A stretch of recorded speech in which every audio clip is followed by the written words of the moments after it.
आप देखो, अभी बता रहे थे पूरे वक्त आपकी 5 करोड़ रुपए मिलते हैं, बिल्कुल मिलते हैं। और मेरा ये प्रयास रहेगा सबको समानता की दृष्टि से दिया जाएगा और विशेष करके भील समाज के लोगों का विशेष ध्यान रखा जाएगा।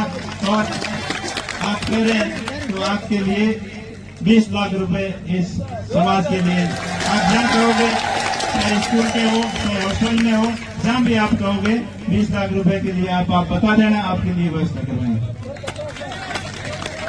अरे बहुत भी फंड है, ये एमएलए साहब भी बैठे हैं, हम भी बैठे हैं और प्रमुख साहब भी बैठे हैं। आपके लिए चाहे SC/ST विशेष फंड से हो, चाहे DFC फंड से हो, CSR से फंड से हो, आपके लिए हर जरूरत के लिए हम जरूरत को पूरी करने का पूरा प्रयास करेंगे। आपका बहुत बहुत धन्यवाद। जय हिंद, जय भारत। और 4 दीवारी जो भी करवाना, आप जो चाहोगे वो आप मिल बैठ के तय कर लेना और आपके सहयोग के लिए कोई कमी नहीं छोड़ेंगे। और राजकुमार जी और अंकुश वहां से राज्यसभा वालों से भी छीन के लाएंगे और आपको दिलाएंगे। आपका बहुत बहुत आभार, बहुत बहुत धन्यवाद। जय हिंद, जय भारत, जय राणा पूजा, जय जवान, जय किसान, जय जवान। आपकी बात से बिल्कुल 100% सहमत हूँ।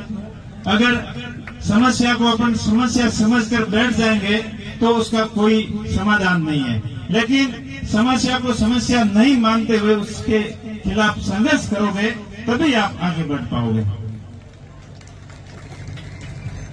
अपना धार का क्षेत्र हमेशा भाईचारे का प्रतीक रहा है और सदियों से हम संघर्ष करते आए हैं, संघर्ष ही हमारा जीवन रहा है। एक जमाना था जब धार के लोग जीवित रहने के लिए, अपने आप को जिंदा रखने के लिए, अपने आप को अस्तित्व में रखने के लिए जिंदगी से संघर्ष करते थे। हमारे लोगों ने पानी के लिए सबसे बड़ा संघर्ष किया, अन्न के लिए सबसे बड़ा संघर्ष किया है। अन्न और पानी के संघर्ष इस धार की डेजर्ट के अंदर, मरुस्थल के अंदर संघर्षों से हमेशा हमारा गहरा नाता रहा है। हमारा क्षेत्र ना तो कोई मालवा प्रदेश था और ना कोई हमारा सिंध प्रदेश था। यहाँ जीवन जीने के लिए, अकालों से सामना करने के लिए लोग मजदूरी के लिए सिंध जाया करते थे या मालवा जाया करते थे। तो हम सब उन पूर्ववर्ती समस्याओं से वाकिफ है और अब हम सबको जागने का समय आया है। अगर अपना आप अत्याचार को, अन्याय को स्वीकार करोगे तो उससे बड़ा कोई पाप नहीं होगा। अन्याय और अत्याचार के खिलाफ अपने को संघर्ष करना है।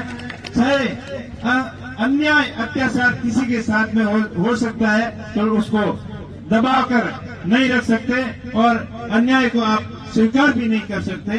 सत्य और अहिंसा के मार्ग पर चलते हुए, कानून का सहारा लेते हुए अपने आप को बदलना होगा और अत्याचारों के खिलाफ अपने को संघर्ष करते हुए, जागरूक रहते हुए अपने को आगे बढ़ना है। अपना भाईचारा आपस में कायम रखना है। वैसे भील समाज का, आदिवासी समाज का इतिहास हमेशा गौरवमयी रहा है।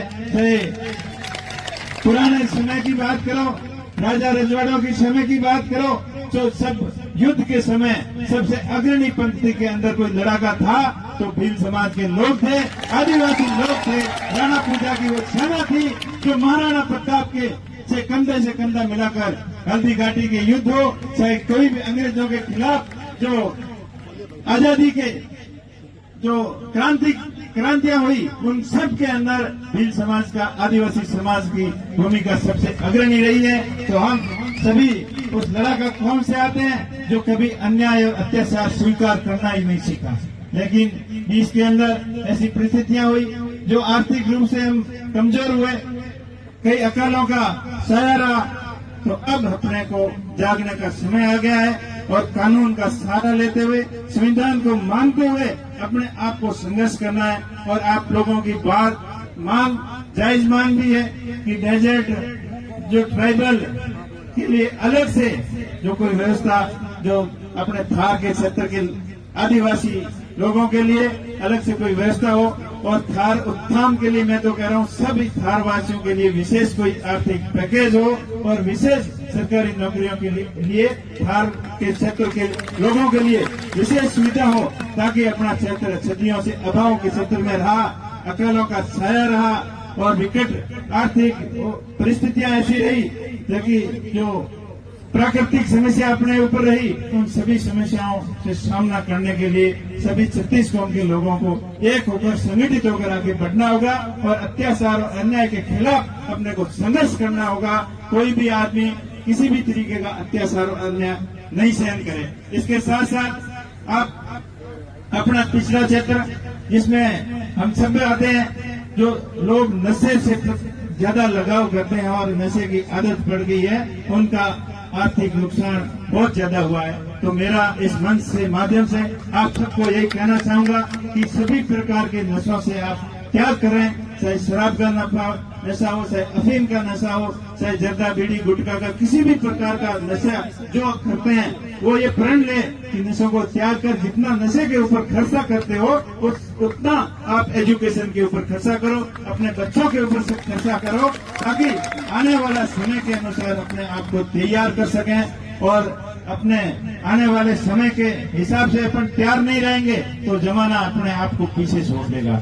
ये बहुत ही यहाँ जरूर एजुकेशन की कमी रही, तब भी अपन आरक्षण का फायदा नहीं उठा पाए। यह थार के पूरे क्षेत्र की बात है, यह आदिवासी क्षेत्र की बात नहीं है, सबकी बात है कि अपनी जनसंख्या के अनुसार, अपनी भागीदारी के अनुसार एजुकेशन की कमी होने की वजह से अपना लाभ नहीं ले पाए। चाहे SC/ST का मामला हो, चाहे माइनॉरिटी का हो, चाहे मूल OBC का हो या जनरल कास्ट का हो, हमेशा बाड़मेर क्षेत्र सदियों से अभावों की श्रेणी में रहा है।